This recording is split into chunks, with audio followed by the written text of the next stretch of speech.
আসসালামু আলাইকুম রহমতুল্লাহি ওয়া বারাকাতুহু। আজকের এই live class special marathon class 6-এ আপনাদের সবাইকে অসংখ্য ধন্যবাদ এবং অভিনন্দন জানিয়ে আমাদের ক্লাসটা শুরু করতেছি। একটু টেকনিক্যাল কারণে আমাদের একটু সময় লাগলো ক্লাসটাতে জয়েন করার জন্য।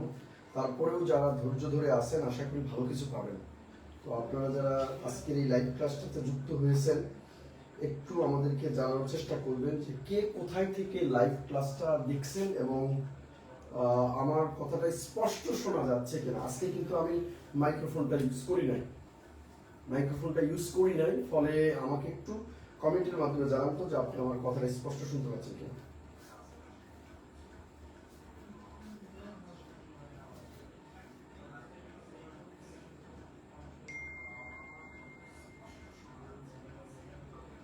আচ্ছা, অনেকেই তো আপনারা আছেন যে গতকালকে ক্লাসটা করেছেন, আসলে মাইক্রোফোনে ক্লাস কি ভালো শোনা যায় নাকি এখন এই যে মাইক্রোফোন ছাড়া ভালো শোনা যায়, একটু কমেন্টে আমাকে জানান তো। গতকাল ক্লাস করেছিলেন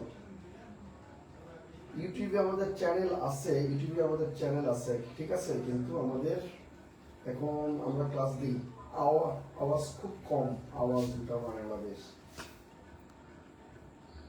হ্যালো,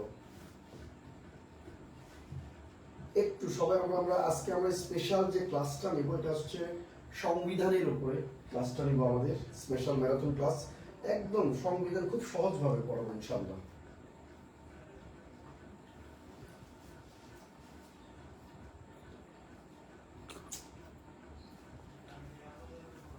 হ্যালো, তো আপনারা যারা আজকের এই ক্লাসটাতে জয়েন করেছেন আমাকে একটু কমেন্টে জানাবেন যে কথাটা স্পষ্ট শোনা যাচ্ছে কিনা।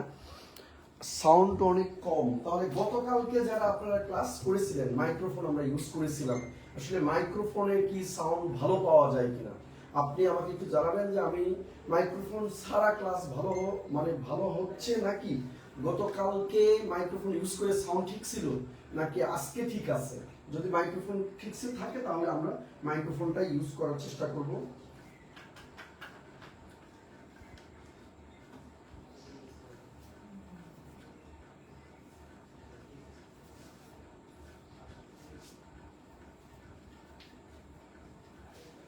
তাহলে আমরা মাইক্রোফোনটা ইউজ করার চেষ্টা করব। মাইক্রোফোনটা ইউজ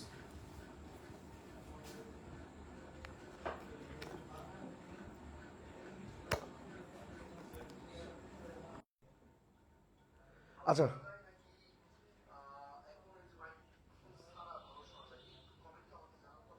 আচ্ছা আমরা মাইক্রোফোন ইউজ করতেছি বর্তমানে, আপনি একটু দেখবেন তো মাইক্রোফোন ঠিক আছে কিনা, আমার কথা মাইক্রোফোনে স্পষ্ট শোনা যাচ্ছে কিনা দেখেন তো একটু।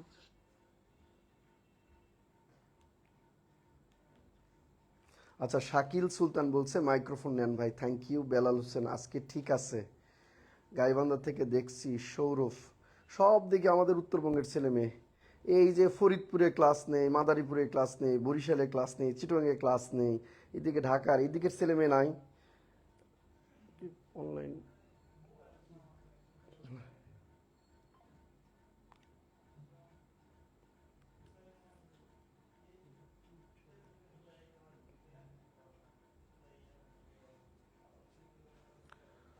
অ্যাডমিশন ক্যান্ডিডেট ঠিক আছে ভাই। ওকে ওকে, ধন্যবাদ সবাইকে। আমরা আমাদের আজকে লাইভ ক্লাস সবাইকে ধন্যবাদ জানাচ্ছি। আপনারা কে কোথায় থেকে লাইভটাতে যুক্ত হয়েছেন একটু কমেন্টে জানান। আচ্ছা, ওয়াহিদুজ্জামান সাভার ক্যান্টনমেন্ট থেকে, নাফিসা তহমিদ আসসালামু আলাইকুম। ওয়ালাইকুম আসসালাম। নাফিস মাহমুদ, ওকে। গোলাম সরোয়ার মিথু ময়মনসিং থেকে না, ফরহাদ শাহরিয়ার বরিশাল থেকে, আরিফ রাব্বানি ময়মনসিং থেকে। আচ্ছা, আমি দক্ষিণের জেলা বরগুনা থেকে দেখছি, মাশাল্লাহ। বেলাল হোসেন বরগুনা ভাই, বরগুনা খুব পাথর কাঁচা কি কি আছে না। এরপরে রাকিবুল হাসান শাওন ভাইয়া সিলেট থেকে, নেত্রকোনা থেকে আছে, চাঁপাইনবাবগঞ্জ থেকে আছে, জয়পুরহাট থেকে দেখছি, আহা আমার নানির বাড়ি। আয়াত ইসলাম জয়পুরহাট, গাইবান্ধা, আচ্ছা ধানমন্ডি থেকে।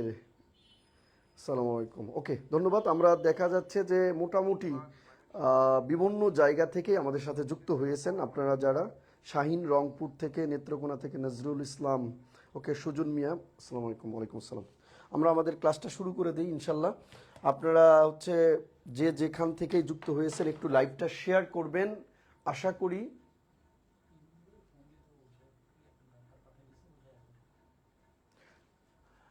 আপনারা যে যেখান থেকেই যুক্ত হয়েছেন, এই নাম্বারটা নিয়ে কথা বলুন, যে যেখান থেকে যুক্ত হয়েছেন সবাইকে ধন্যবাদ জানাচ্ছি। আজকে আমরা সংবিধানটা পড়াবো একদম শুরু থেকে। আমরা বেসিক 2টা পার্টে আমরা সংবিধান পড়াবো আপনাদের, এবং আমি চেষ্টা করব খুব সহজভাবে জিনিসগুলো উপস্থাপন করার। লাইভটা শেয়ার করবেন, আপনারা বিভিন্ন গ্রুপ পেজ অথবা নিজের আইডিগুলোতে রাখবেন। আশা করি এটা আপনার জন্য একটা প্রামাণ্য দলিল হিসাবে কাজ করবে আপনার এই মুহূর্তে কম্পিটিশন এক্সামে। যখনই আপনি সংবিধান পড়তে যাবেন, ক্লাসটা হেডফোন কানে লাগায় শোনার চেষ্টা করবেন ইনশাল্লাহ।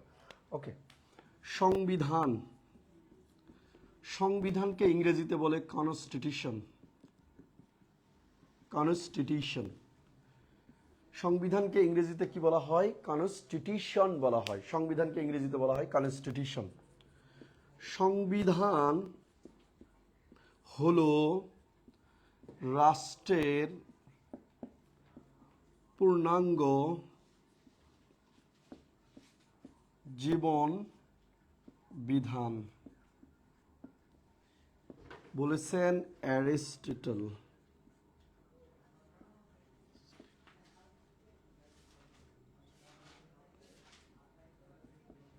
অ্যারিস্টটল,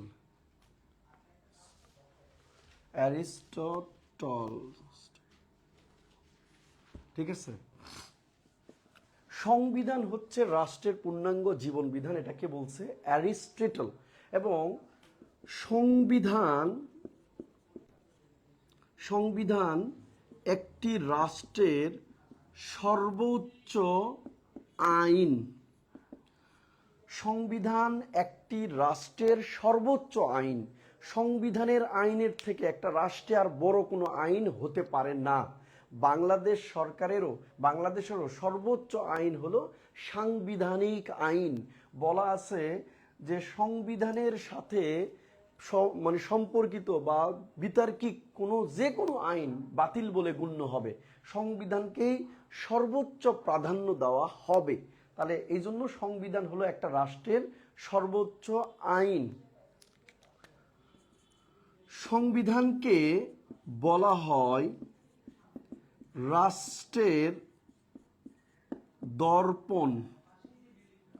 সংবিধানকে বলা হয় রাষ্ট্রের দর্পণ বা আয়না। রাষ্ট্রের দর্পণ বা কি? আয়না। সংবিধানকে বলা হয়েছে। সংবিধানকে বলা হয় রাষ্ট্রের পিতা বা পুত্র। অর্থাৎ রাষ্ট্রের সাথে সংবিধানের সম্পর্ক কেমন? রাষ্ট্র যদি হয় পুত্র, সংবিধান হবে পিতা। রাষ্ট্র যদি হবে পিতা, সংবিধান হবে তার পুত্র। তাহলে রাষ্ট্রের সাথে সংবিধানের সম্পর্ক কেমন? পিতা পুত্রের মতো সংবিধান সম্পর্ক।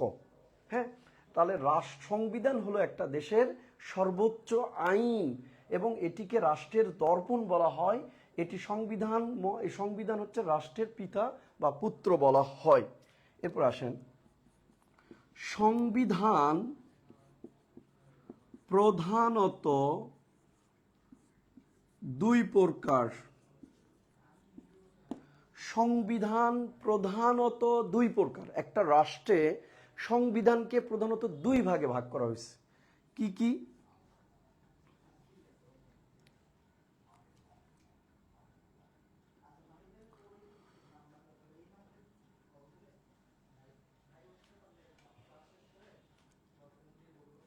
সুপরিবর্তনীয়, বর্তনীয়, আরেকটা হচ্ছে দুষ্পরিবর্তনীয়। সংবিধানকে প্রধানত 2 ধরনের বলা হয়েছে। একটা হচ্ছে সুপরিবর্তনীয়, যে সংবিধানটা পরিবর্তন সহজ এবং সহজে করা যায়, জটিলতা কম, এটা হচ্ছে সুপরিবর্তনীয় সংবিধান। আর দুষ্পরিবর্তনীয় সংবিধান হচ্ছে যে সংবিধান পরিবর্তন, এটাও পরিবর্তন করা যায় বাট প্রসেসটা একটু জটিল, একটু কঠিন, বা পার্লামেন্টারি 2/3 উপস্থিত যারা আছে তার 2/3 সমর্থনে এটা হয়। তো এটা একটু জটিল। যেমন বাংলাদেশের পার্লামেন্ট হচ্ছে হাউস অব দ্য নেশনস, জাতীয় সংসদ। এই জাতীয় সংসদের মোট সদস্যের 2/3 উপস্থিতিতে, মোট সদস্যের 2/3 উপস্থিতিতে, সম্মতিতে এই সংবিধান পরিবর্তন করা যাবে, সংশোধন করা যাবে। তাহলে এই প্রক্রিয়াটা জটিল, আর এই প্রক্রিয়াটা সহজে করা যাবে। এগুলো হয়, সুপরিবর্তনীয় সংবিধানগুলো হয় যেসব দেশে রাজা বাদশারা শাসিত হয়, যেসব দেশের রাজা বাদশারাই সুপ্রিম লিডার, ওই সব দেশে এটা সহজ। যেমন উত্তর কোরিয়া, যেমন ব্রিটেন, যেমন মধ্যপ্রাচ্যের দেশগুলো, এগুলো সংবিধান পরিবর্তন হচ্ছে সুপরিবর্তনীয়। আর দুষ্পরিবর্তনীয় সংবিধানগুলো কোনগুলো? যেমন ধরেন বাংলাদেশ, যেমন ইউএসএ, যেমন ইন্ডিয়া, এরকম অনেক দেশ আছে যেই দেশগুলোর সংবিধান পরিবর্তন করতে গেলে আইনসভার অনুমতি লাগে, আইনসভাতে অনেকগুলো প্রসেস পার করে পরিবর্তন করতে হয়। ওই সংবিধানগুলোকে দুষ্পরিবর্তনীয় সংবিধান বলা হয়েছে। তাহলে সংবিধান প্রধানত কয় ধরনের? 2 ধরনের, সুপরিবর্তনীয় এবং দুষ্পরিবর্তনীয়। এবার আসেন, লেখার ভিত্তিতে সংবিধান 2 ধরনের। লেখার ভিত্তিতে সংবিধান 2 ধরনের। 1 অলিখিত, 2 লিখিত। 1 অলিখিত এবং 2 লিখিত। পৃথিবীতে গুটি কয়েক দেশ আছে যাদের সংবিধানগুলো অলিখিত। চাকরি অথবা ইউনিভার্সিটি অ্যাডমিশন, মেডিকেলে এটাই সবচেয়ে বেশিবার আসছে। লিখিত সংবিধানের দেশ প্রায় সবগুলো দেশই লিখিত, বাট অলিখিত সংবিধানের দেশ গুটি কয়েক, আমরা এটা পড়বো আর কি। যেমন অলিখিত সংবিধানগুলোও কিন্তু লিখিত, বাট এটার স্পেসিফিকতা নাই। কি ব্যাপার, আটকে আছে কেন? অলিখিত সংবিধানও কিন্তু কি লিখিত, বাট অলিখিত সংবিধানের নির্দিষ্টতা নাই। যেমন লিখিত সংবিধানের একটা স্পেসিফিকতা বা সুনির্দিষ্টতা আছে, অলিখিত সংবিধানে এরকম নির্দিষ্টতা নাই। এখানে রাজা বাদশারা পরিবর্তন করতে পারে, আবার নতুন কিছু সংযোগ করতে পারে তারা ঘোষণার মাধ্যমে, বাট এইটাতে করতে গেলে সংবিধান সংশোধন করতে হবে। এটাকে করতে গেলে পার্লামেন্টের অনুমতি লাগবে, অনেক কিছু আছে, জটিলতা। এজন্য সংবিধান অলিখিতটাও কিন্তু লিখিত, বাট এটার স্পেসিফিকতা বা এটার স্ট্রংনেসটা কম আর এটার বেশি। তাহলে পৃথিবীতে অলিখিত যে সংবিধানগুলো আছে সেই দেশগুলো আমরা পড়ব। তাহলে আমাদের এটাই পরীক্ষায় আসবে, অলিখিত সংবিধানের দেশগুলো কি কি। তাহলে পৃথিবীতে অলিখিত সংবিধানের অনেকগুলো দেশ আছে, তার মানে আমরা যেগুলো জানি অলিখিত সংবিধানের দেশ, এগুলো মনে রাখবেন। এই 5টা মনে রাখলে আপনার পরীক্ষায় আসবে। 1 নং ইউকে, মানে যুক্তরাজ্য লিখে দেয়, যুক্তরাজ্য বা ব্রিটেনের সংবিধান হচ্ছে অলিখিত সংবিধান। 2 নম্বর স্পেনের সংবিধান হচ্ছে অলিখিত সংবিধান। 3 নম্বর স্পেন।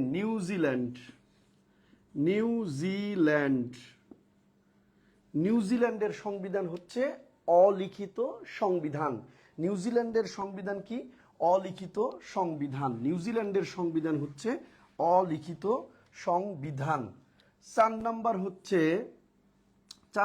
হচ্ছে সৌদি আরব। সৌদি আরব হচ্ছে মূলত কোরআন বা ওরা হাদিস এগুলোকে তারা সংবিধান মনে করে।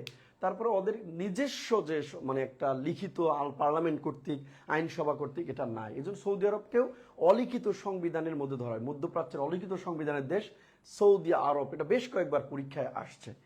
আরেকটা দেশ হচ্ছে ইসরায়েল। তাহলে অলিখিত সংবিধানের দেশ গুরুত্বপূর্ণ 5টা: যুক্তরাজ্য, স্পেন, নিউজিল্যান্ড, এরপরে সৌদি আরব, ইসরায়েল। যুক্তরাজ্য, স্পেন, নিউজিল্যান্ড, সৌদি আরব, ইসরায়েল। যদি বোঝেন তাহলে একটু লিখেন, এগুলো কমেন্টে লিখেন। অলিখিত সংবিধান দেশগুলো কি কি? প্রধান যদি আসে, এ পর্যন্ত পরীক্ষায় 5 থেকে 6 বার আসছে, সেই প্রশ্নটা হচ্ছে যুক্তরাজ্য। এছাড়া ইসরায়েল আসছে 2 বার, সৌদি আরব আসছে 2 বার, এই দেশগুলো আসে। যুক্তরাজ্য, স্পেন, নিউজিল্যান্ড, সৌদি আরব, ইসরায়েল, এগুলো হচ্ছে অলিখিত সংবিধানের দেশ। ওকে, এরপরে আসেন। পৃথিবীর বৃহত্তম সংবিধানের দেশ, পৃথিবীর বৃহত্তম সংবিধানের দেশ হচ্ছে ভারত। পৃথিবীর বৃহত্তম সংবিধানের দেশ হচ্ছে ভারত। এই ভারতের সংবিধানের প্রায় 395টি অনুচ্ছেদ আছে। পৃথিবীর বৃহত্তম সংবিধানের দেশের নাম কি? ভারত। 395টি প্রায় অনুচ্ছেদ আছে। পৃথিবীর ক্ষুদ্রতম সংবিধানের দেশ হচ্ছে যুক্তরাষ্ট্র, মার্কিন যুক্তরাষ্ট্র। এটার সংবিধানে 60টি অনুচ্ছেদ আছে। তাহলে পৃথিবীর বৃহত্তম সংবিধানের দেশের নাম কি ভাই? ভারত। পৃথিবীর ক্ষুদ্রতম সংবিধানের দেশের নাম কি? যুক্তরাষ্ট্র। ভারতের সংবিধান 1950 সালে কার্যকর হয়েছে। আর যুক্তরাষ্ট্রের সংবিধান কার্যকর হয়েছে, রচিত হয়েছে 1787, কার্যকর হচ্ছে 1789 সাল।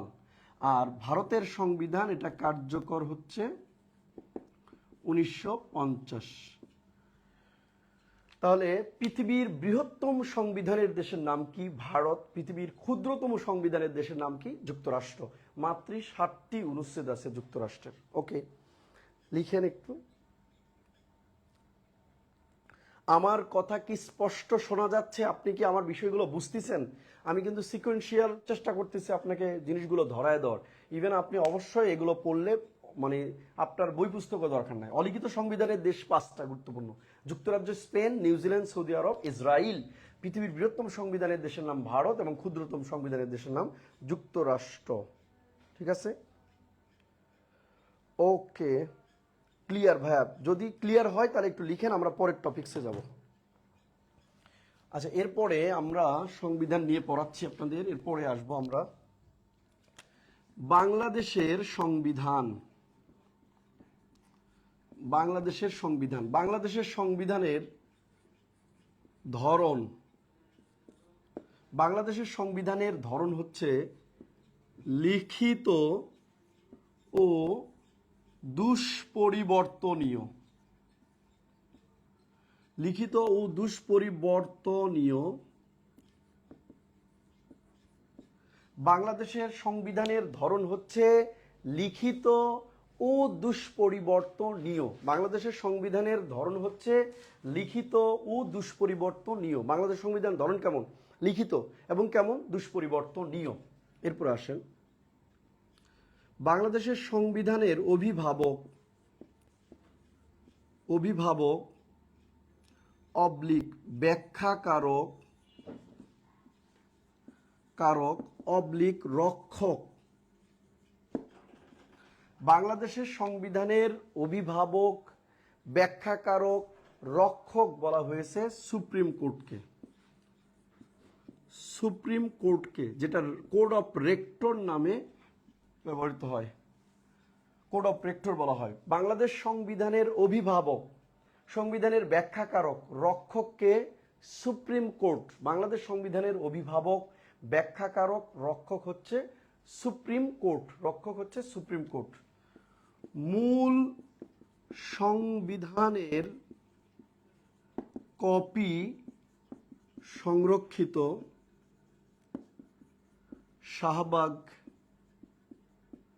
জাতীয় জাদুঘরে। বাংলাদেশ সংবিধানের ধরন কেমন? লিখিত এবং দুষ্পরিবর্তনীয়। এই সংবিধানের অভিভাবক, ব্যাখ্যাকারক, রক্ষক কাকে বলা হয়েছে? সুপ্রিম কোর্টকে। মূল সংবিধানের কপি সংরক্ষিত আছে কোথায়? শাহবাগ জাতীয় জাদুঘরে।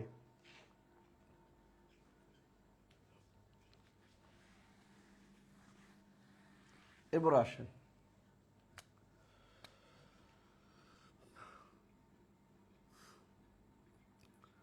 সংবিধান প্রথমে ইংরেজি ভাষায় লেখা হয়।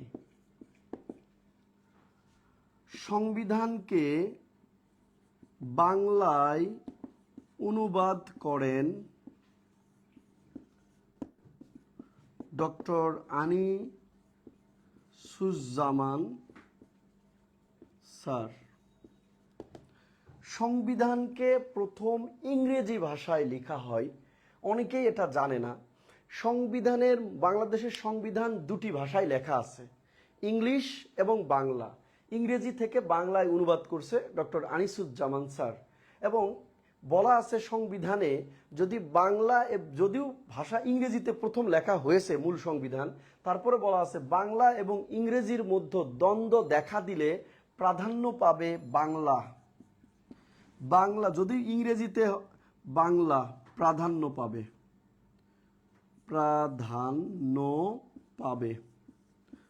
যদিও বলা আছে বাংলা এবং ইংরেজির মধ্যে কনফ্লিক্ট দেখা দিলে প্রাধান্য পাবে কোন ভাষা?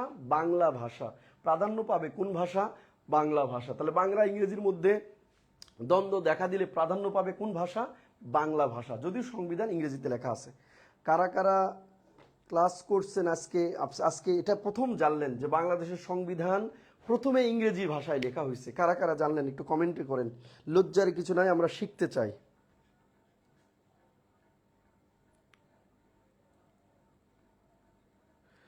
বর্তমানে সংসদ তো বিলুপ্ত ঘোষণা করা হয়েছে, অন্তর্বর্তীকালীন সরকার কি সংবিধান পরিবর্তন করতে পারবে?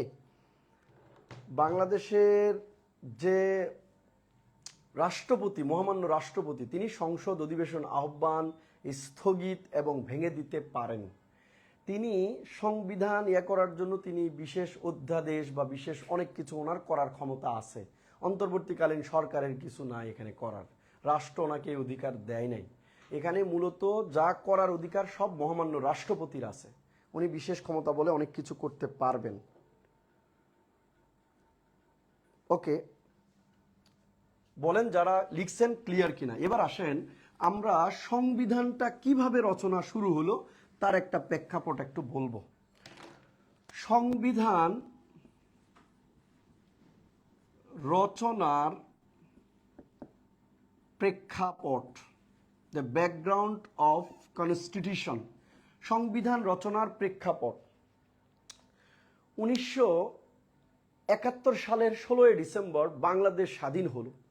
তখন আমরা পাকিস্তানের যে আইন ল এগুলো আগেই 26শে মার্চের পূর্বেই কিন্তু আমরা কি করছি, পাকিস্তানের যে আইন সংবিধান এটাকে আমরা ইগনোর করেছি। আমাদের মূল সংবিধান রচনার আগে দুইটা আমাদের জিনিস ছিল। একটা হচ্ছে অস্থায়ী সংবিধান, যেটাকে আমরা দুইটা সংবিধানের ভিত্তিতে বা এই যে প্রোক্লেমেশন অফ ইন্ডিপেন্ডেন্স, আর একটা হচ্ছে অন্তর্বর্তীকালীন একটা সংবিধানের আমাদের দেশ পরিচালিত হয়েছে তখন। এরপরে মূল সংবিধান রচনার কাজ শুরু হয়েছে 1972 সালে।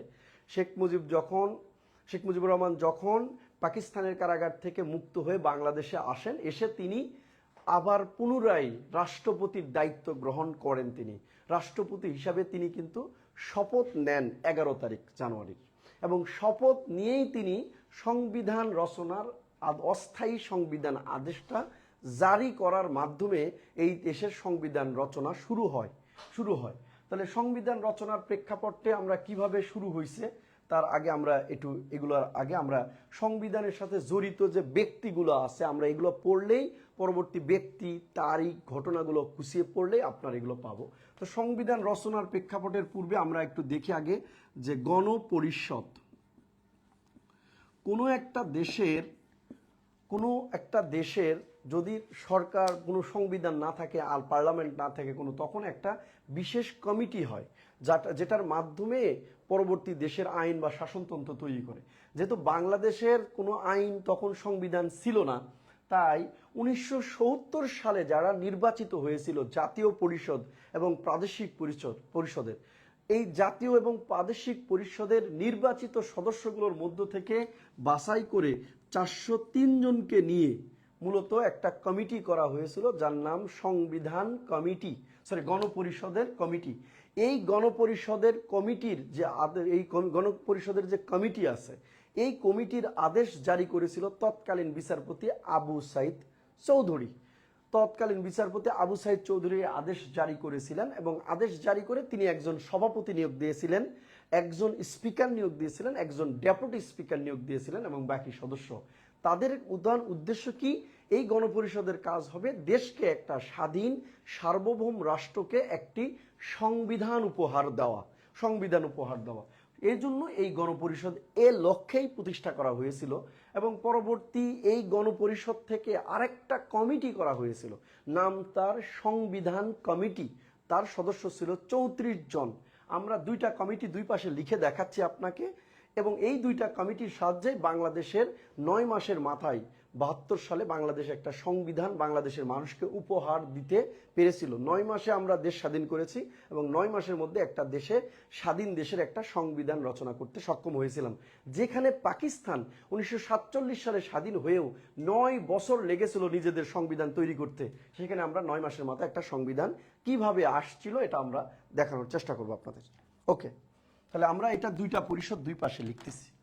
একটা পরিষদ হলো গণপরিষদ, 70 সালের নির্বাচন থেকে প্রতিনিধিদের নিয়ে আমরা এই পরিষদটা করেছিলাম। আর একটা হচ্ছে সংবিধান কমিটি, দুইটা কমিটি। প্রথমে গণপরিষদ গঠন, তাহলে গণপরিষদ আদেশ জারি, গণপরিষদ আদেশ জারি, মনে রাখবেন আদেশ জারি বা অর্ডার জারি করতে পারে মহামান্য রাষ্ট্রপতি। দেশের যে কোনো কিছুতে অধ্যাদেশ জারির ক্ষমতা, আদেশ জারির ক্ষমতা, জরুরি অবস্থা জারির ক্ষমতা, তারপরে সংসদের বা পার্লামেন্টের অনুমতি নিয়ে যুদ্ধ ঘোষণা করার ক্ষমতা, এগুলো কিন্তু মহামান্য রাষ্ট্রপতিরই আছে। যিনি মহামান্য রাষ্ট্রপতি থাকবেন তিনি হবেন, পদের নাম যেই হতে পারে কিন্তু পদটা গুরুত্বপূর্ণ। গণপরিষদ আদেশ জারি, গণপরিষদ আদেশ জারি করেন 23 মার্চ 1972 সালে। করেছিল কে? তৎকালীন রাষ্ট্রপতি আবু সাইদ চৌধুরী। তাহলে বাংলাদেশের প্রথম সংবিধান রচনা করার লক্ষ্যে কোন পরিষদ হয়? মেস কাউন্সিল, গণপরিষদ হয়। এই গণপরিষদ আদেশ জারি কবে করা হয়েছে? 23 মার্চ 1972 সালে। কে করেছিল? আবু সাইদ চৌধুরী, আবু সাইদ চৌধুরী। এই গণপরিষদ সমাপ্ত হয়েছিল কবে? 16 ডিসেম্বর 1972। আমি একটু ভিন্নভাবে পড়ানোর চেষ্টা করতেছি, কারণ বই পুস্তকে আমি যেভাবে আছে সেভাবে দিচ্ছি না, এটা আগে দেখাই। তাহলে গণপরিষদ আদেশটা কেন জারি করা হলো? যারা 1970 সালের নির্বাচনে জাতীয় পরিষদ থেকে যারা নির্বাচিত হয়েছিল, জাতীয় পরিষদ থেকে নির্বাচিত হয়েছিল 169 জন, 100 কতজন? 69 জন, এবং প্রাদেশিক পরিষদ থেকে নির্বাচিত হয়েছিল, প্রাদেশিক পরিষদ থেকে নির্বাচিত হয়েছিল 288 জন। এই যে নির্বাচিত সদস্যদেরকে নিয়ে 169 এবং 288, এদেরকে নিয়েই কিন্তু এদের থেকে বাছাই করে পরবর্তী কিন্তু কতজন সদস্য নিয়ে করা হয়েছিল? এই গণপরিষদের মোট সদস্য ছিল 403 জন, নির্বাচিত ছিল 169 এবং 228। বাট এদের মধ্যে গণপরিষদের সদস্য নেওয়া হয়েছিল মাত্র 403 জন। বাকিগুলোকে কেউ আছে যে শেখ মুজিবুর রহমান সাহেবের বিরোধিতা করায় তাকে বাদ দেওয়া হয়েছে দল থেকে, কিছু আছে পাকিস্তানকে সমর্থন করায় বাদ দেওয়া হয়েছে, কিছু মারা গেছে, এরকম দালালি আইনে কিছু সাজা প্রাপ্ত হয়েছে, এগুলোর কারণে বাদ দেওয়া হয়ে গেছে। তাহলে মোট সদস্য কতজন? 403 জন। গণপরিষদ আদেশ জারি করেছে কে? তৎকালীন রাষ্ট্রপতি আবু সাইদ চৌধুরী। এই গণপরিষদ এটা সমাপ্ত হয়েছিল কবে? 16 ডিসেম্বর 1972, যেদিন সংবিধান রচনা হয়েছিল। মোট সদস্য কত? 403 জন। এই পরিষদের সভাপতি করা হয়েছিল, সভাপতি, গণপরিষদের সভাপতি ছিল মাওলানা আব্দুর রশিদ তর্কবাগীশ, মাওলানা আব্দুর রশিদ তর্কবাগীশ। এবং এখানে প্রথম সভাপতি হয়েছিল, প্রথম স্পিকার, সভাপতি তো দিলাম, প্রথম স্পিকারের দায়িত্ব পালন করছেন যিনি, তার নাম হচ্ছে, গণপরিষদের প্রথম স্পিকার ছিল মাওলানা আব্দুর রশিদ তর্কবাগীশ।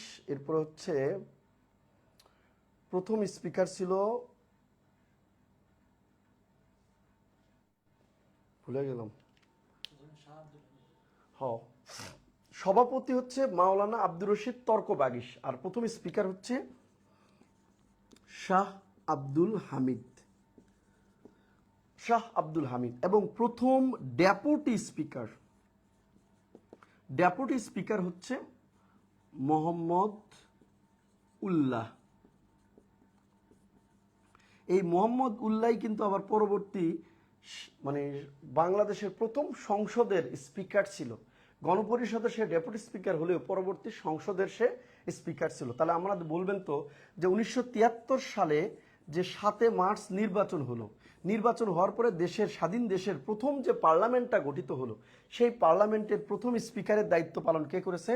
মোহাম্মদ উল্লাহ। আমি আবারও বলতেছি, 1972 থেকে 1973 সালের 7 মার্চ পর্যন্ত 1972 সালের এই যে 23 মার্চ থেকে 16 ডিসেম্বর পর্যন্ত যে গণপরিষদ ছিল, সেই গণপরিষদের প্রথম ডেপুটি স্পিকারের দায়িত্ব পালন করেছেন মোহাম্মদ উল্লাহ।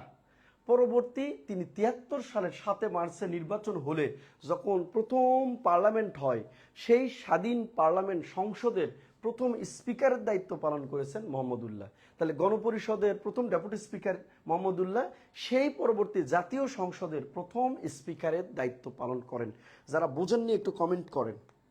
গণপরিষদের প্রথম যিনি ডেপুটি স্পিকার, পরবর্তী তিনি কিসের দায়িত্ব পালন করেছিলেন? পরবর্তী তিনি প্রথম জাতীয় সংসদের স্পিকার হিসেবে দায়িত্ব পালন করেছিলেন। এই হলো গণপরিষদ। এখানে গণপরিষদের আরেকটা জিনিস আমরা এখানে একটু অ্যাড করব আপনার। গণপরিষদের প্রথম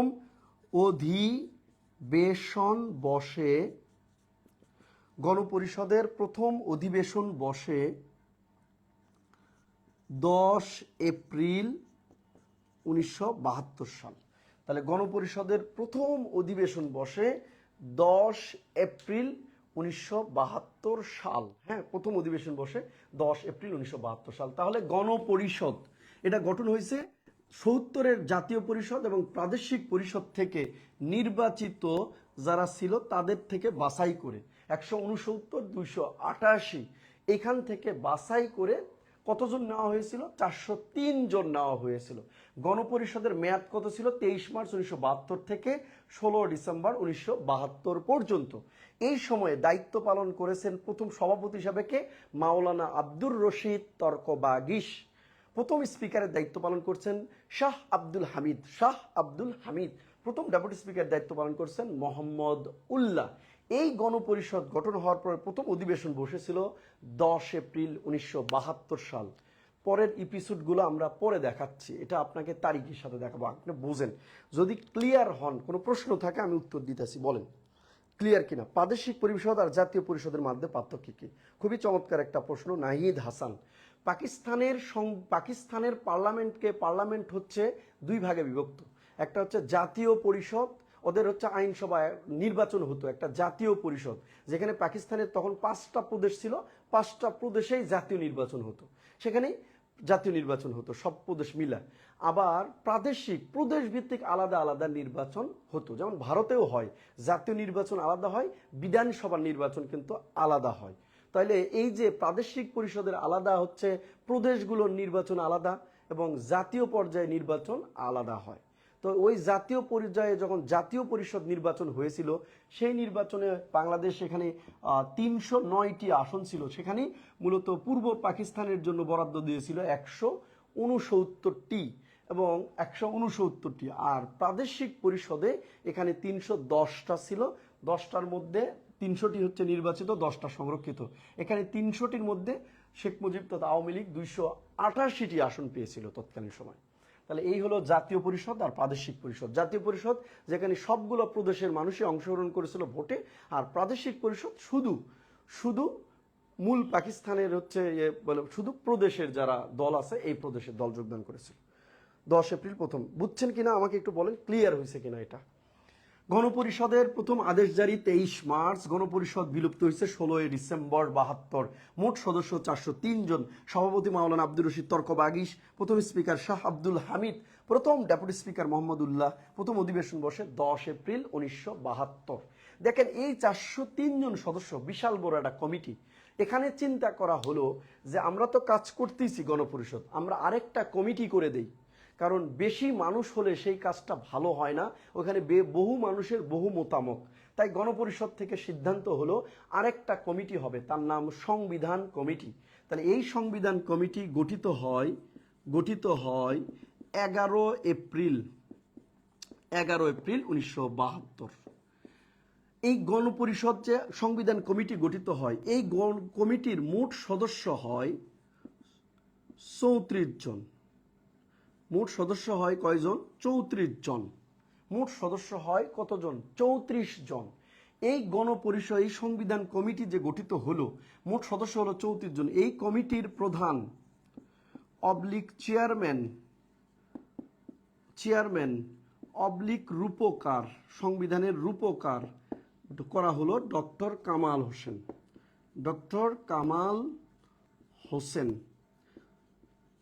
কামাল হোসেনকে করা হলো। তাহলে সংবিধান কমিটি যেটা আলাদা করা হলো 34 জন সদস্য নিয়ে, এই 34 জন সদস্যর প্রধান চেয়ারম্যান রূপকার কাকে করা হলো?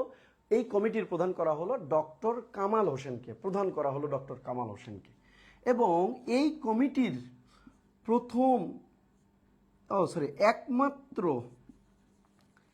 নারী সদস্য ছিল, এই কমিটিতে একমাত্র নারী সদস্য ছিল বেগম রাজিয়া বানু। ঠিক আছে, একমাত্র নারী।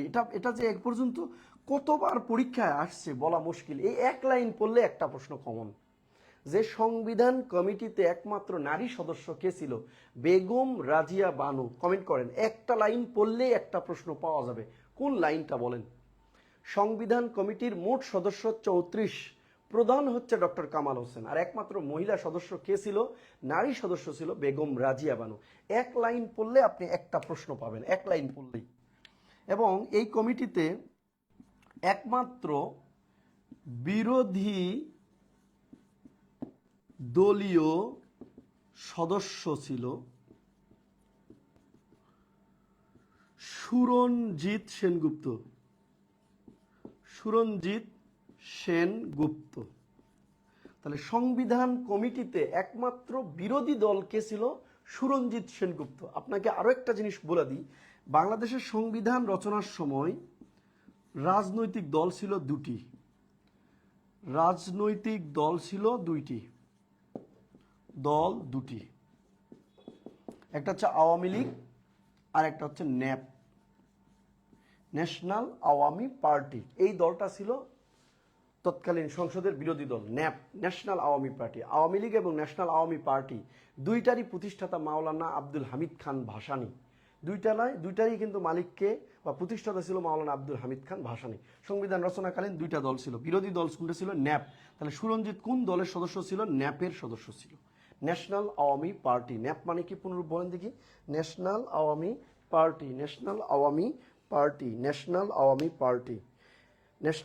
পার্টি। Okay, very good. এরপরে আসি, তাহলে সংবিধান, এই যে গণপরিষদ আর সংবিধান পরিষদ মানে কমিটি এখানে ছিল, যেটা এখানে এই সংবিধান কমিটির প্রথম অধিবেশন বসে প্রথম অধিবেশন বসে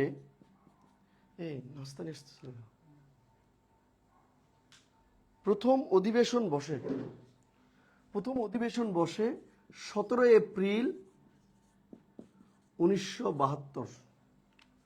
প্রথম অধিবেশন বসে, দেখেন গণপরিষদের প্রথম অধিবেশন বসছিল 10 এপ্রিল, সংবিধান কমিটির প্রথম অধিবেশন বসছিল কত? 17 এপ্রিল 1972। তাহলে আমাকে বলেন, একটা গণপরিষদ আর একটা হচ্ছে সংবিধান রচনা কমিটি, সরি এখানে রচনা লিখলে ভালো হয়, রচনা কমিটি। তাহলে এই দুইটা জিনিস একটু আমি কম্পেয়ার করে পড়াইছি, বুঝেছেন কিনা একটু কমেন্ট করেন। আমরা এরপরে ব্যক্তি, সংবিধানের সাথে জড়িত তারিখ, সংবিধানের সাথে জড়িত সংখ্যায়, তিনটা জিনিস পড়ায় আজকে ছুটি দিব আপনাদের।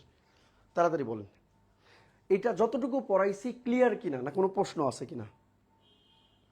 ক্লিয়ার নাকি কোনো প্রশ্ন আছে? হ্যাঁ, সংবিধান কমিটির প্রথম অধিবেশন হয় 17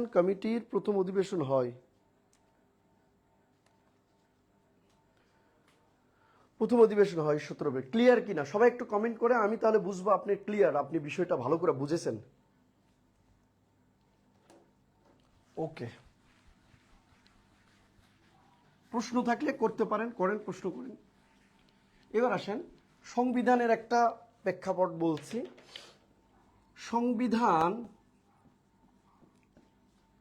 সংবিধানের সাথে জড়িত ব্যক্তি, সংবিধানের সাথে জড়িত ব্যক্তি এক,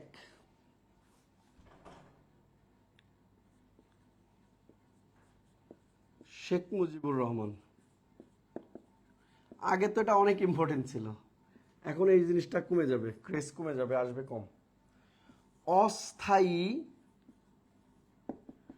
সংবিধান আদেশ জারি করেন। তাহলে অস্থায়ী, বাংলাদেশের সংবিধান রচনার লক্ষ্যে অস্থায়ী সংবিধান আদেশ জারি কে করছে? শেখ মুজিবুর রহমান। অস্থায়ী সংবিধান আদেশ জারি, ওনার সংবিধানে অবদান হচ্ছে অস্থায়ী সংবিধান আদেশ জারি করা এবং সংবিধানে প্রথম স্বাক্ষর করা। তাহলে উনি আর কি অবদান রাখছে? সংবিধানে প্রথম স্বাক্ষর করে।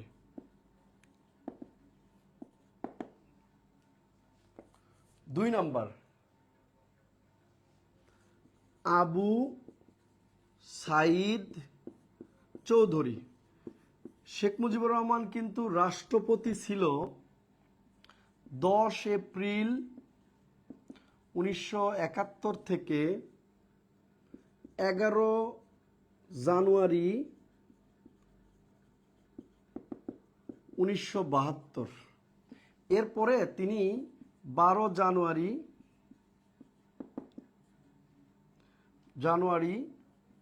72 প্রধানমন্ত্রী হন। পরবর্তী 75 পর্যন্ত ছিলেন তিনি প্রধানমন্ত্রী, 25 মার্চ পর্যন্ত, না 25 জানুয়ারি পর্যন্ত, ভুলে গেলাম, 75 পর্যন্ত লেখা দিই। পরবর্তী 25 জানুয়ারি পর্যন্ত ছিল মনে হয়, 75 থেকে তিনি 15 আগস্ট পর্যন্ত তিনি কি ছিল? রাষ্ট্রপতির দায়িত্ব পালন করছিলেন এবং এই সময় তিনি বাকশাল প্রতিষ্ঠা করেছিলেন। বাকশাল মানে হলো বাংলাদেশ কৃষক শ্রমিক লীগ। সবগুলো দলকে তিনি বাতিল করে একটি দল করতে চেয়েছিল, একক, সেটা হচ্ছে বাকশাল। এটা তিনি করেছিল, এটা আমাকে জিজ্ঞাসা করেছিল বিসিএস ভাইভাতে, বাকশাল নিয়ে জিজ্ঞাসা করেছিল। আচ্ছা, তো বাকশাল তিনি প্রতিষ্ঠা করেছিলেন পরবর্তী সময়ে এবং তার কারণেই তাকে মরতে হয়েছে। 25 জানুয়ারি 72 থেকে 15 আগস্ট 1975 পর্যন্ত তিনি পরবর্তী রাষ্ট্রপতি, আবার পুনরায় রাষ্ট্রপতির দায়িত্ব পালন করছেন। এখন আসেন আবু সাইদ চৌধুরী। এগুলো ইম্পর্টেন্ট ছিল, এখন আসবে না, এ তো আপনারা ভালো করে জানেন, এই জন্য মির্জিকে থেকে কমায় দিছে। এগুলো ভালো করছি না, আপনাদের পড়া অনেক কমায় দিছি। এবার আসেন আবু সাইদ চৌধুরী। তাহলে শেখ মুজিবুর রহমান, তারপর হচ্ছে আবু সাইদ চৌধুরী। উনি হচ্ছে গণপরিষদ আদেশ জারি করেন। গণপরিষদ আদেশ জারি করেন আবু সাইদ চৌধুরী। 3 নম্বর, মাওলানা আব্দুর রশিদ তর্কবাগীশ। মাওলানা আব্দুর রশিদ তর্কবাগীশ গণপরিষদের প্রথম সভাপতির দায়িত্ব পালন করেন। তাহলে গণপরিষদ আদেশ জারি কে করছে? রাষ্ট্রপতি। আদেশ জারি ক্ষমতার আছে কার? রাষ্ট্রপতি। অধ্যাদেশ প্রণয়নের ক্ষমতা আছে কার? রাষ্ট্রপতি। জরুরি অবস্থা জারি করার ক্ষমতা আছে কার? রাষ্ট্রপতি। এইগুলো সহ গুরুত্বপূর্ণ যে কাজগুলো রাষ্ট্রের, আদেশ জারি, সংবিধানের বা সংসদের অধিবেশন আহ্বান স্থগিত ভেঙে দেওয়ার ক্ষমতা কার আছে? রাষ্ট্রপতির। তো রাষ্ট্রপতি কিন্তু গুরুত্বপূর্ণ এই কাজগুলো করতে পারে, যেটা সরকার প্রদান করতে পারে না। তাহলে মাওলানা আব্দুর রশিদ তর্কবাগীশ, ইনি হচ্ছে গণপরিষদের প্রথম সভাপতি। এই গণপরিষদ আদেশ জারি করার পরে যে গণপরিষদ গঠিত হলো তার সভাপতি। 4 নম্বর শাহ আব্দুল হামিদ। গণপরিষদের প্রথম স্পিকার, তাহলে গণপরিষদের প্রথম স্পিকারের দায়িত্ব কে পালন করেছেন? শাহ আব্দুল হামিদ। 5 নম্বর মোহাম্মদ উল্লাহ। গণপরিষদের প্রথম ডেপুটি স্পিকারের দায়িত্ব পালন করছে। ডেপুটি স্পিকার, একটু আগে যেটা পড়াইলাম আপনার, ডেপুটি স্পিকারের দায়িত্ব পালন করেছেন কে? মোহাম্মদ উল্লাহ। ডেপুটি স্পিকারের দায়িত্ব পালন করেছেন মোহাম্মদ উল্লাহ। 7। এই পর্যন্ত গণপরিষদ মধ্যে সীমাবদ্ধ আছে। 6 নম্বরে এসে এই গণপরিষদ থেকে আরেকটা কমিটি হলো নাম সংবিধান কমিটি। তাহলে সংবিধান, আচ্ছা, ব্যক্তির নাম ডক্টর কামাল হোসেন। ডক্টর কামাল হোসেন খুব ইম্পর্টেন্ট এবার পরীক্ষার জন্য। ডক্টর কামাল হোসেন তিনি সংবিধান কমিটির প্রধান অবলিক চেয়ারম্যান অবলিক সংবিধানের রূপকার অবলিক জনক অবলিক খসড়া সংবিধান উত্থাপনকারী। খসড়া সংবিধান উত্থাপনকারী।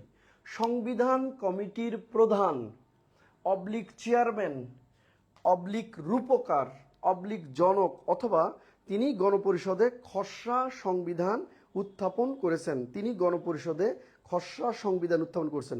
তাহলে সংবিধান কমিটির প্রধানকে ডক্টর কামাল হোসেন, সংবিধান কমিটির চেয়ারম্যানকে ডক্টর কামাল হোসেন, রূপকারকে ডক্টর কামাল হোসেন, জনককে ডক্টর কামাল হোসেন, খসড়া সংবিধান উত্থাপন কে করেছেন? ডক্টর কামাল হোসেন। খুব ইম্পর্টেন্ট। ডক্টর কামাল হোসেন বর্তমান সময়ের জন্য ইম্পর্টেন্ট। বঙ্গবন্ধু এখন গুরুত্বপূর্ণ নয়, বঙ্গবন্ধুর শাসন শেষ, ওটা পরে, তার কন্যা আবার আসুক। এখন জিয়াউর রহমান ভালো করে পড়তে হবে, ডক্টর মোহাম্মদ ইউনূস ভালো করে পড়তে হবে। 7 নাম্বার বেগম রাজিয়া বানু। বেগম রাজিয়া বানু, বেগম রাজিয়া বানু, তাহলে লিখবেন একমাত্র মহিলা সদস্য। তাহলে সংবিধান কমিটির একমাত্র মহিলা সদস্যের নাম বেগম রাজিয়া বানু। ঢাকা বিশ্ববিদ্যালয়ের সাবেক রাষ্ট্রবিজ্ঞান, কি বর্তমান না সাবেক রাষ্ট্রবিজ্ঞান বিভাগের অধ্যাপক ছিলেন বেগম রাজিয়া বানু। এরপর হচ্ছে রাষ্ট্রবিজ্ঞান বিভাগের অধ্যাপক ছিলেন ইনি, বেগম রাজিয়া বানু। 8 নাম্বার হচ্ছে সুরঞ্জিত কাকু, না সুরঞ্জিত সেনগুপ্ত,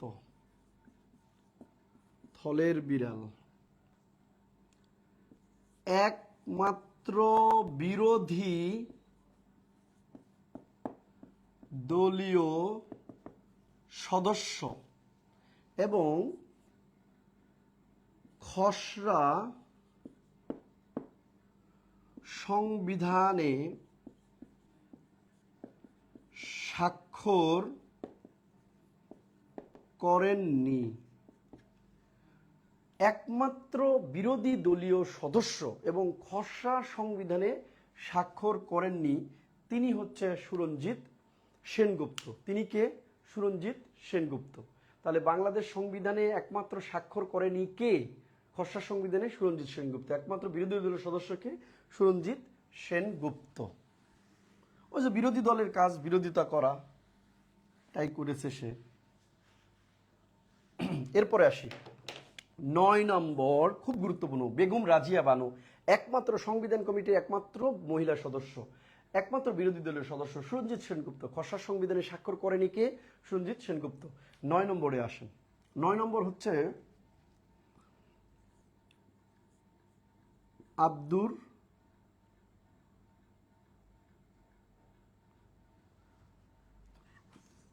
আব্দুর রৌফ। খসড়া সংবিধানের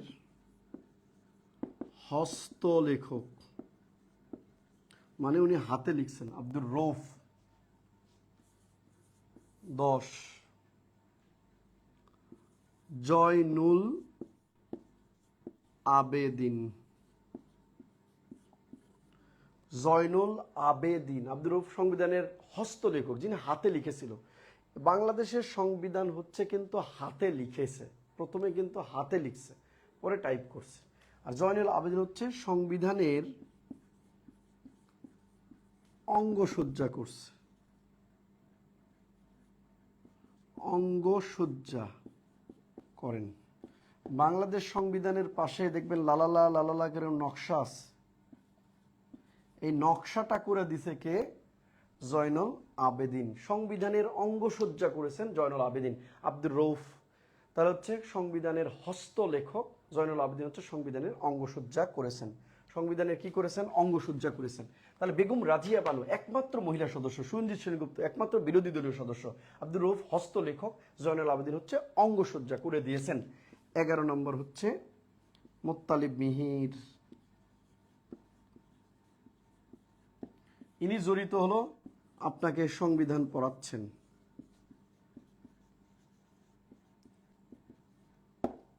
হ্যাঁ, সুন্দর করে পড়াচ্ছেন, তাহলে আমি তো জড়িত, তাই না?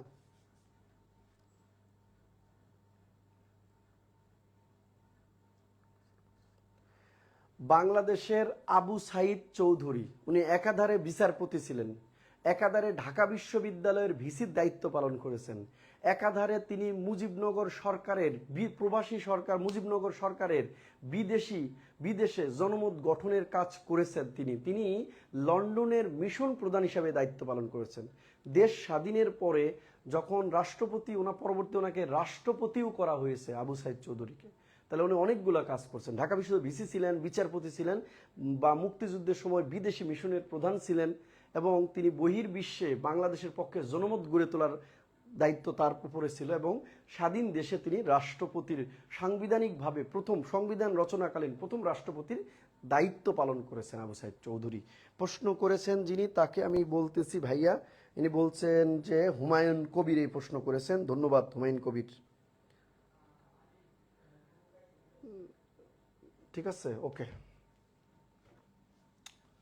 তাহলে আমরা সংবিধানের সাথে জড়িত 11 জন ব্যক্তি পড়লাম। ক্লিয়ার হয়েছে কিনা এই টপিকস বলেন, কারো কোনো প্রশ্ন আছে কিনা?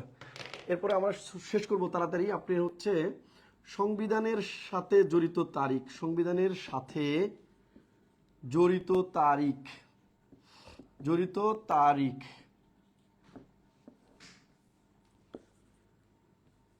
11 জানুয়ারি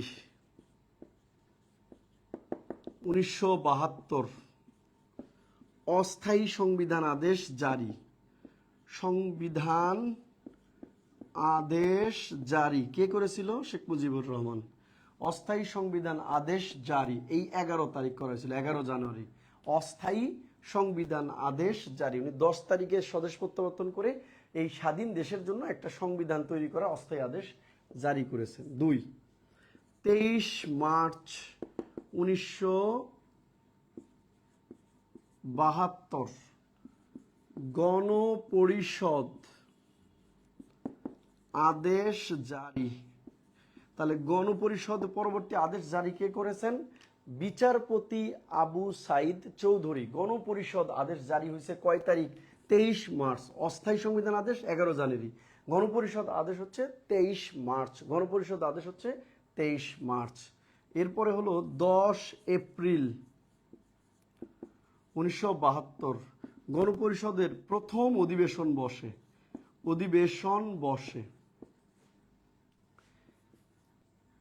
11 এপ্রিল 1972 সংবিধান কমিটি গঠিত হয়। সংবিধান কমিটি গঠিত হয় 11 এপ্রিল। 10 এপ্রিল প্রথম অধিবেশন বসছে, গণপরিষদের প্রথম অধিবেশন। 11 এপ্রিল 1972 সংবিধান কমিটি গঠিত হয়। সংবিধান কমিটি গঠিত হয় 17 এপ্রিল 1972। 17 এপ্রিল 1972 সংবিধান কমিটির প্রথম অধিবেশন বসে। অধিবেশন বসে, এগুলো আপনাদের সব পড়াইছে এখানে যা লেখা আছে। 11 জানুয়ারি অস্থায়ী সংবিধান আদেশ জারি, 23 মার্চ গণপরিষদ আদেশ জারি, 10 এপ্রিল প্রথম অধিবেশন গণপরিষদের প্রথম, 11 এপ্রিল সংবিধান কমিটি গঠন, 17 এপ্রিল সংবিধান কমিটির প্রথম অধিবেশন বসে, প্রথম অধিবেশন বসে। ঠিক আছে, এটুকু শেষ। আমরা এগুলো আগেও লিখাইছি আপনার, এরপর এগুলো লেখাই না। 12 অক্টোবর, আর এরপরের গুলোই খুব ইম্পর্টেন্ট, পরীক্ষায় না যদি আসে আমার গালি দিয়েন, যদি তারিখ নিয়ে আসে এগুলোই আসবে। 12 অক্টোবর 1972, 12 অক্টোবর 1972 খসড়া সংবিধান উত্থাপিত হয়, খসড়া সংবিধান উত্থাপিত হয় গণপরিষদে। খসড়া সংবিধান উত্থাপিত হয় গণপরিষদে। খসড়া সংবিধান উত্থাপিত হয় কোথায়? গণপরিষদে। খসড়া সংবিধান উত্থাপিত হয় কোথায়? গণপরিষদে। 4 নভেম্বর 1972 খসড়া সংবিধান গৃহীত হয়, অ্যাকসেপ্টেড হয়, গৃহীত হয়। যেদিন সংবিধান গৃহীত হয়েছে ওই তারিখটাই হলো সংবিধান দিবস। তাহলে সবাই একটু কমেন্ট করেন তো, সংবিধানের হ্যাপি বার্থডে কয় তারিখ? যেদিন সংবিধান গণপরিষদে গৃহীত হয়েছে সেই দিনই সংবিধান দিবস। তাহলে সংবিধানের হ্যাপি বার্থডে কত তারিখ? বলেন বলেন, সংবিধানের হ্যাপি বার্থডে কত তারিখ? সংবিধানের হ্যাপি বার্থডে কত তারিখ? সংবিধানের হ্যাপি বার্থডে কত তারিখ? সংবিধানের হ্যাপি বার্থডে কত তারিখ? বলেন বলেন, সংবিধান দিবস কত তারিখে পালন করা হয়? তাহলে 12 অক্টোবর খসড়া সংবিধান উত্থাপিত হয়, 4 নভেম্বর খসড়া সংবিধান গণপরিষদ কর্তৃক অ্যাকসেপ্ট হয়, গৃহীত হয়, গণপরিষদ এটাকে গ্রহণ করে, ঠিক আছে বলে, ঠিক আছে এটাই সংবিধান হবে, এরকমই সংবিধান হওয়া উচিত, এটা সবাই সম্মতি দেয় এই দিন। এই জন্য এই দিনটাই সংবিধান দিবস, 4 নভেম্বর বাংলাদেশের সংবিধান দিবস। এই ডিটেলস বিষয়গুলো যদি আপনি গোছানোভাবে পড়তে চান আপনাকে মিহিরস্ট্রিকে বইটা পড়তে হবে। বাজারের অসংখ্য বই আছে, বাট আমি এই বইটা সর্বোচ্চ গুছিয়ে কাজ করার চেষ্টা করতেছি। হয়তোবা আমার মার্কেটিংয়ের এরকম কোনো লোক নাই বা ইয়া নাই, এই কারণে অনেকে হয়তো মানে অনেক জায়গায় ইয়া পায় না। বইটাতে প্রায় 4 থেকে 5 হাজার বিগত বছরের প্রশ্ন আছে, বিসিএস, প্রাইমারি, শিক্ষক নিবন্ধন, ব্যাংকার সিলেকশন, অন্যান্য নন ক্যাডারের প্রশ্ন, এরপর হচ্ছে মানে আলাদা করে আবার দেওয়া আছে বিশ্ববিদ্যালয় ভর্তি পরীক্ষার প্রশ্ন, মেডিকেল, নার্সিং, তারপরে হচ্ছে এই যে ঢাকা ইউনিভার্সিটি সবগুলো বিশ্ববিদ্যালয়ের প্রশ্ন দেওয়া আছে, ক্যাডেটের প্রশ্ন দেওয়া আছে। তাহলে বইটার আলাদা করে কোনো প্রশ্ন ব্যাংক দরকার নাই, আলাদা করে কোনো ম্যাপের দরকার নাই, আলাদা করে কোনো টেকনিকের দরকার নাই, সব এই বইটাতে আছে। যারা সাধারণ জ্ঞানে ভালো একটা প্রিপারেশন নিতে চাচ্ছে, গোছানো একটা প্রিপারেশন নিতে চাচ্ছে, ইভেন একটা বই পড়েই বিশ্ববিদ্যালয়ে চান্স অথবা চাকরি পেতে চায়, আমি বলবো মিহিরজিকে একটা বেস্ট বই। এবং এটা আমি বলতেছি আপনাকে এই জন্য নয়, আপনার আমার একটা অনুরোধ রইল, লাইব্রেরিতে গিয়ে আপনি 10টা বই দেখেন, মিহিরজিকে বই দেখেন, আপনি দেখেন আপনাকে মিহিরজিকে বইয়ের কাজগুলো আপনাকে মুগ্ধ করবে। এত সুন্দর এই যে প্রণালীর কাজগুলো, গতকাল আপনাদের প্রণালীর ক্লাস নিলাম, এই জিনিসগুলো কিন্তু মিহিরজিকে থেকে আপনাদের পড়লেই কিন্তু অনেক ভালো হবে। ঠিক আছে, পড়লেই অনেক ভালো করতে পারেন আপনারা। তো 4 নভেম্বর 1972 খসড়া সংবিধান গৃহীত হয় এবং আমরা মিহিরজিকে বইয়ের উপর খুব দ্রুত আমরা পরীক্ষা শুরু করব। আপনারা মোটামুটি যারা আমাদের ভালোবাসেন, আমাদের পছন্দ করেন, আপনারা বইটা একটু শেয়ার করবেন মানুষের সাথে। আর আমাদের যে পরীক্ষাগুলো আছে দয়া করে সবগুলো পরীক্ষা অ্যাটেন্ড করবেন ইনশাল্লাহ। ওকে, তাহলে 4 নভেম্বর সংবিধান গৃহীত হলো। এরপরে 14-15 ডিসেম্বর 1972, এই 14-15 ডিসেম্বর 1972 কিন্তু সংবিধানে স্বাক্ষর করা হয়, সংবিধানে স্বাক্ষর করা হয়। 14-15 ডিসেম্বর বাংলাদেশের সংবিধানে কি করা হয়? স্বাক্ষর করা হয়। 14-15 ডিসেম্বর হচ্ছে বাংলাদেশের সংবিধানে স্বাক্ষর করে কয়জন? 399 জন। এরপরে 16 ডিসেম্বর 1972 সংবিধান প্রবর্তন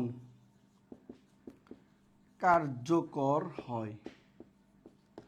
বাংলাদেশের সংবিধান প্রবর্তন হয় বা বাংলাদেশের সংবিধান কার্যকর হয় 16 ডিসেম্বর। আর সংবিধান রচনার পূর্বে একটা কমিটি হয়েছিল, নাম কি? গণপরিষদ। তাহলে এই পরিষদের আর দরকার নেই, তাই এই 16 ডিসেম্বর গণপরিষদ কি হয়েছে ভাই? গণপরিষদ বাতিল। গণপরিষদ বাতিল হয়। তাহলে আমরা বলছি, বলেন 16 তারিখে গুরুত্বপূর্ণ কি বলছি? সংবিধান প্রবর্তন হয়, সংবিধান কার্যকর হয় এবং গণপরিষদ বাতিল হয়। তিনটা কথা বলছি, একটু বলেন। সংবিধান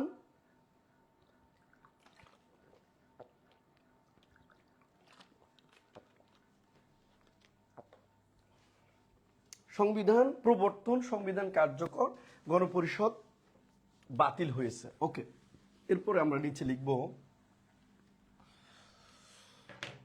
সংবিধান চালু হয়ে গেল। এটা আমার সময় জাহাঙ্গীরনগর বিশ্ববিদ্যালয় ছিল। বাংলাদেশ সংবিধান কবে প্রবর্তন হয়?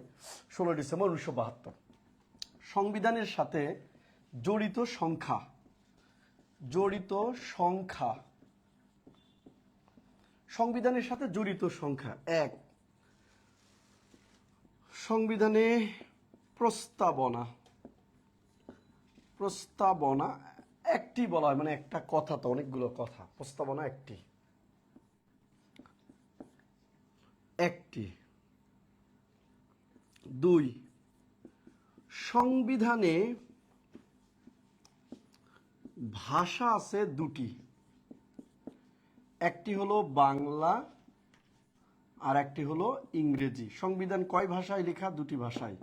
তাহলে সংবিধানে ভাষা কয় ভাষায় লেখা? দুইটা ভাষা, বাংলা ও ইংরেজি, বাংলা ও ইংরেজি। তাহলে 2, সংখ্যা 2, বাংলা ও ইংরেজি। 4, সংবিধানের মূল নীতি 4টি। কি কি? জাতীয়তাবাদ, সমাজতন্ত্র, গণতন্ত্র, সমাজতন্ত্র, গণতন্ত্র, মানবাধিকার, গণতন্ত্র, আর হচ্ছে ধর্ম নিরপেক্ষতা। জাতীয়তাবাদ, সমাজতন্ত্র, তারপর হচ্ছে গণতন্ত্র, ধর্মনিরপেক্ষতা। আমাদের মূলনীতি হলো 4টি: জাতীয়তাবাদ, সমাজতন্ত্র, তারপর হচ্ছে গণতন্ত্র এবং ধর্মনিরপেক্ষতা। হ্যাঁ, এটা 72-এর সংবিধানে যুক্ত করা হয়েছিল। পরবর্তী আবার 2011 সালে এগুলো আবার ফেরত নিয়ে আসা হয়েছিল। মাঝখানে এগুলোতে কিছু পরিবর্তন হয়েছিল। 72-এর পরে আবার এটা 2011 পূর্ণ ফেরত নিয়ে আসা হয়েছে। 7, সংবিধানের তফসিল বা মৌলিক নীতি, মৌলিক নীতি 60টি। সংবিধানের তফসিল বা মৌলিক নীতি 60টি। অনেকে এই জিনিসটা ভুল করে যে সংবিধানের মৌলিক নীতি কয়টি? উত্তর দিয়ে আসে 4টি। মূলনীতি হলো 4টি, মৌলিক নীতি আর তফসিল একই কথা, এটা হলো 60টি। আমি আবারও বলতেছি, আপনাদের যে জায়গায় ভুল হয়, অনেক সময় পরীক্ষায় দিয়ে দেয় মৌলিক নীতি সংবিধানের কয়টি, তাহলে আপনারা যেটা উত্তর করেন সেটা ভুল হয়। মৌলিক নীতি হলো, বা এক তফসিলকেই মৌলিক নীতি বলা হয়, এটা হলো 60টি। তফসিলকেই মৌলিক নীতি বলা হয়, এটা কয়টি? 60টি। 60টি তফসিলকে মৌলিক নীতি বলা হয়, 60টি। ওকে, এরপরে আসে, এরপরে হলো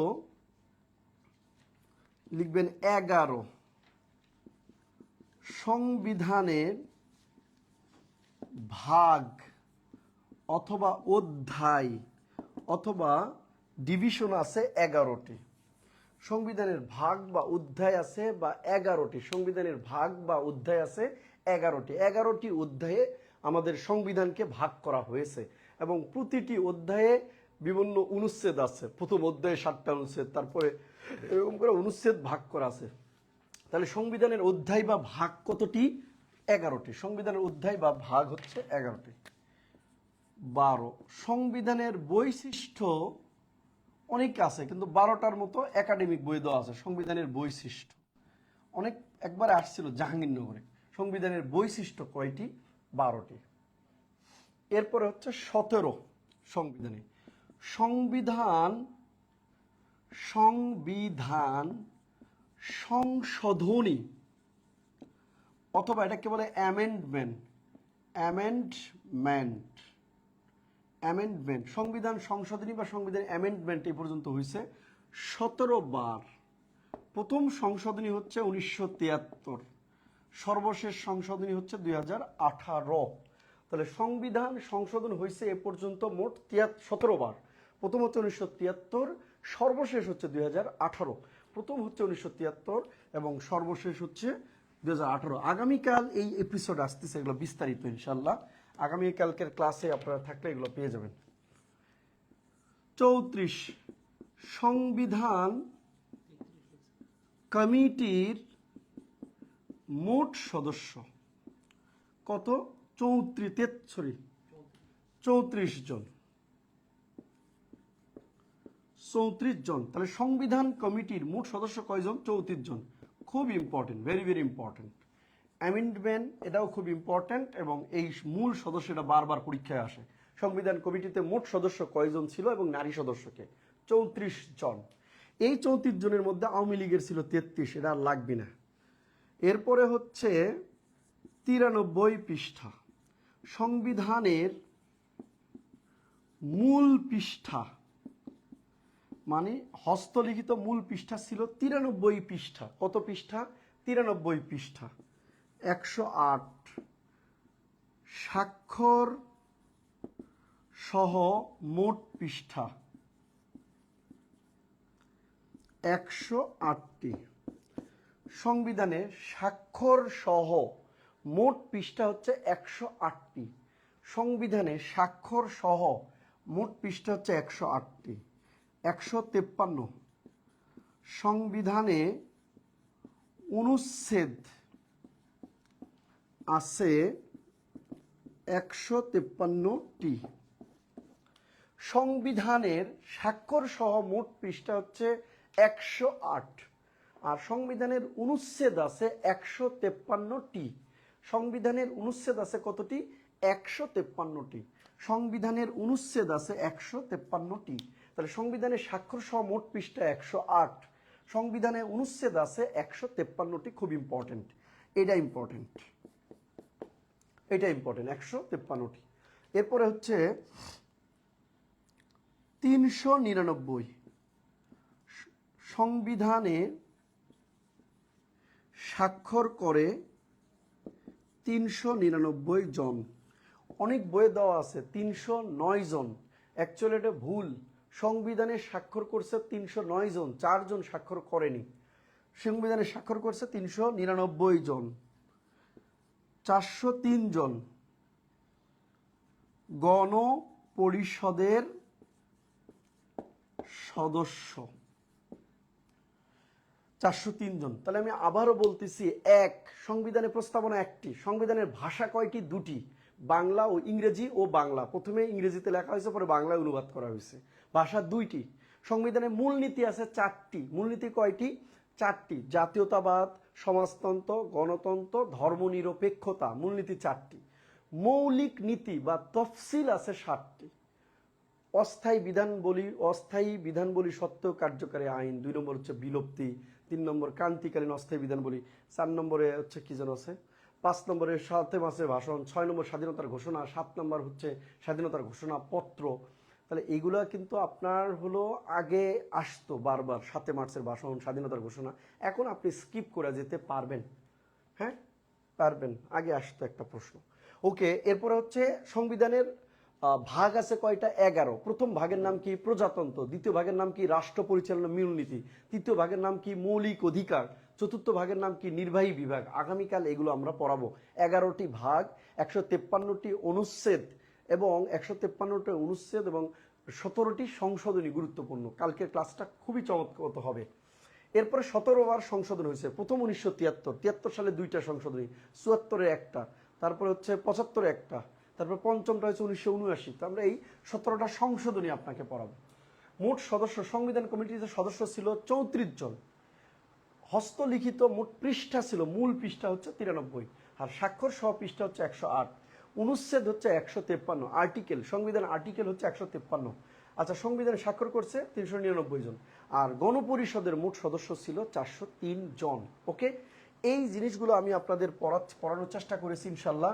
আমি যদি আপনাদের ভালো লেগে সবাই অবশ্যই আপনারা এটা শেয়ার করেন ইনশাল্লাহ, আর যদি ভালো লাগে অবশ্যই ভাইকে ধন্যবাদ দিবেন। ইভেন আপনি যদি এই সবগুলো বিষয় বোঝেন তাহলে একটু ক্লিয়ার লিখবেন, বা আজকের ক্লাসের ডান লিখবেন, ভাই আপনার ডান লেখা শেষ হয়েছে, বা ক্লিয়ার ভাইয়া বুঝেছি ভাইয়া, তাহলে আমি পরবর্তী কমেন্টগুলো দেখে বুঝবো। অথবা কোনো বিষয়ে আপনার প্রবলেম হলে এই প্রবলেমটা আপনি কমেন্ট করে জানাতে পারেন, আমি আপনার ব্যাখ্যা দেওয়ার চেষ্টা করব পরবর্তী লাইভ অথবা কমেন্টের মাধ্যমে। তাহলে প্রবলেম থাকলে সেটাও আপনি ওখানে কমেন্ট করবেন। আর 0193070985 আমি আগামীকাল থেকে ফার্ম গেটে প্রাইভেট পড়াবো। ফার্ম গেটে আর এই হোম সেন্টারে পড়াবো। আগে দীর্ঘ 8 বছরের মতো প্রাইভেট পড়াইছি, মাঝখানে পড়াইনি 2 বছর চাকরির সময়টাতে, আবার নতুন করে পড়াবো। আগে অলওয়েজ 300 স্টুডেন্ট প্রাইভেট পড়াইছি ইনশাল্লাহ। আমি এবছর জাস্ট 1টা থেকে 2টা ব্যাচ পড়াবো, তো মোটামুটি হয়ে গেছে। তারপরে আপনারা যারা 2-4 জন আছেন, আরও একটা বিশাল বড় রুম আছে, তো 2-4 জন যারা পড়তে চান, অ্যাকচুয়ালি সাধারণ জ্ঞান বিশ্ববিদ্যালয়ের জন্য এটা শুধু পড়ানো হবে, ইউনিভার্সিটি অ্যাডমিশন। সাধারণ জ্ঞান 30-এ 30 ঢাকা বিশ্ববিদ্যালয় যদি আপনি পেতে চান তাহলে এটা আপনার একটা কার্যকারী ব্যাপার, কারণ আপনি যে কোনো একটা কোচিং বা অনলাইন প্রোগ্রামে আপনি ক্লাস করতে পারেন, সেগুলো ফ্রুটফুলের থেকে ডিরেক্ট অনেক কিছু বুঝাইয়া বলা, অনেক কিছু খুব সুন্দর করে পড়ানো যায়। এটা আমার একটা পার্সপেক্টিভ, আমার কাছে মনে হয়, আমার এটা ভালো একটা আইডিওলজি, যে আপনি অনলাইন ক্লাস আপনি ভালো বোঝেন, এটার থেকে আরও বাস্তবে এই ক্লাসটা যদি নিতাম আপনি আরও ভালো বুঝতে পারতেন, এবং এর থেকে কম সময়ে এই সবগুলো জিনিস আপনাকে সুন্দর করে পড়াতে পারতাম, এবং ক্লাসে রিভিশন নিয়ে মুখস্থ করাতে পারতাম। তো 30-এ 30 ঢাকা বিশ্ববিদ্যালয়ে, তারপর হচ্ছে গুচ্ছ, চট্টগ্রাম, এই বিশ্ববিদ্যালয়গুলোতেও ইনশাল্লাহ আমার টার্গেট হচ্ছে আমার প্রাইভেট থেকে 1 থেকে 50-এর মধ্যে আপনার থাকতে হবে। যদি আপনি ভালো না করতে পারেন এমনিতেই আমি আপনাকে প্রাইভেট থেকে টাকা দিয়ে বাদ দিয়ে দিব আর কি। যদি ফার্ম গেটে আগামীকালকে আমার 2টা ব্যাচ শুরু হবে, 2টা ব্যাচই আমি পড়াবো। 2টা ব্যাচের টাইমই হচ্ছে, একটা ব্যাচ হচ্ছে 8টা AM আর একটা হচ্ছে 10:30। এই 2টা টাইম আমি প্রাইভেট পাবো ফার্ম গেটে। আপনারা যদি ফার্ম গেট ঢাকার স্টুডেন্ট হন, ফার্ম গেটে সশরীরে পড়তে পারেন, তাহলে আপনি এই নাম্বারে যোগাযোগ করলে আমি আপনাকে ইনরোল করার ব্যবস্থা করব। ফার্ম গেট RH হোম সেন্টারে এটা ক্লাস হবে G28 নম্বর রুম, ঠিক আছে? এটা হচ্ছে আমার অফিস, এখানে আপনার ক্লাস হবে। আপনার পরিচিত কোনো ছোট ভাই বোন যারা সাধারণ জ্ঞানে ভয় পায়, ধরেন এই মিহিরজিকে একটা বিশাল বড় বই, এবং সেই বইটা আপনি কাভার করতে আপনার জন্য সমস্যা, তো আপনি কাভার করতে, মিহিরজিকে বইটা কভার করতে সমস্যা, আমরা আপনাকে ওই জিনিসগুলো আগে পড়াবো যে জিনিসগুলো আপনার পরীক্ষায় আসে। যেমন আমি এখানে ফ্রি ক্লাসগুলো নিচ্ছি, পড়াবো এবং ওগুলোর উপর পরীক্ষা নেব ইনশাল্লাহ। সর্বোচ্চ 30-40টা ক্লাস নেব, 40-50টা, প্রয়োজন 50টা ক্লাস নেব। একটা করে নাম্বার পাইলে তো 50 নম্বর হয়ে যায়, তাই না? হাফ নাম্বারকে পাইলে তো 25 নম্বর হয়। আপনার সাম্প্রতিক, বাংলাদেশ, আন্তর্জাতিক, মৌলিক সব টোটাল সাধারণ জ্ঞান আপনাকে পড়াবো। সবগুলোর উপরে পরীক্ষা নেব, রিসেন্ট সহ সবগুলোর উপর পরীক্ষা নেব। সপ্তাহে 3 দিন করে প্রাইভেট, হ্যাঁ 3 দিন করে আপনাকে এটা পড়াবো। আপনাদের যদি পরিচিত কেউ থাকে, আমি আপনাকে ইনশাল্লাহ এনশিওর করতেছি সাধারণ জ্ঞানের সে বস হবে, সে 3 মাস পর সাধারণ জ্ঞান পড়াতে পারবে। এই যে আপনাদের আমি যতটুকু পড়াইছি, এটা যদি মুখস্থ করাইতাম ক্লাসে, আপনি নিজেই পড়াইতে পারতেন এভাবে অন্য যে কোনো একটা প্রতিষ্ঠানে। সারা বাংলাদেশে 48টা জেলাতে এখন পর্যন্ত ক্লাস নিয়েছি আলহামদুলিল্লাহ। ইভেন বাংলাদেশের শতাধিক কোচিংয়ে ক্লাস নিয়েছি এই 12 বছরে। তাহলে আপনাকে একটা শিক্ষার্থী সাধারণ জ্ঞান শিখাবো, এটা কোনো ব্যাপারই না। আমি অন্য কিছু ভালো পারি না পারি সেটা বিষয় নয়, বাট একটা জিনিসে আমি চেষ্টা করি, এটা নিয়ে শ্রম দেই, আমার এই পরিশ্রমটা আপনাকে আমি গুছিয়ে দেওয়ার চেষ্টা করব। ভালো থাকেন, সুস্থ থাকেন, শুভরাত্রি। আজকে এ পর্যন্ত। আগামীকাল ম্যারাথন ক্লাসের সংবিধান পাঠের আপনার 11টি অধ্যায়, 153টা গুরুত্বপূর্ণ অনুচ্ছেদ এবং সংবিধান সংশোধনী পড়াবো। এ পর্যন্ত ভালো থাকেন, সবার জন্য অনেক শুভকামনা রইল। আর সাধারণ জ্ঞান মিহিরজিকে বইটা পড়েন, আমরা খুব শীঘ্রই বইটার উপর পরীক্ষা শুরু করে দেবো ইনশাল্লাহ, এবং আপনারা পড়া শেষ শুরু করে দেন এবং যত তাড়াতাড়ি পারেন বইটা রিভিশনে নিয়ে আসেন। ইনশাল্লাহ অনেক ভালো কিছু হবে। সবার জন্য শুভকামনা রইল। আসসালামু আলাইকুম ওয়া রাহমাতুল্লাহি ওয়া বারাকাতুহু।